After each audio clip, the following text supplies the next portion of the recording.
بارگاہ فاروقی لگا ہوا ہے اور حکم صادر کیا جا رہا ہے کہ فلاں شخص کے لیے عمارت کا تقرر نامہ لکھ دیا جائے۔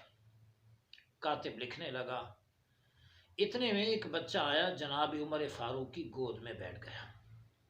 جناب عمر اس بچے سے پیار کرنے لگے، لاڈ کرنے لگے، شفقت کرنے لگے، چومنے لگے۔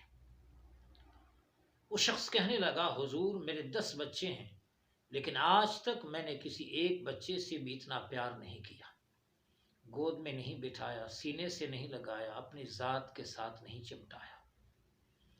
جناب عمر نے فرمایا، اس شخص کے لیے چونکہ میں نے عمارت کا تقرر نامہ دینا تھا، لہٰذا اس کو پھاڑ دیا جائے اور اس آرڈر کو کینسل کر دیا جائے۔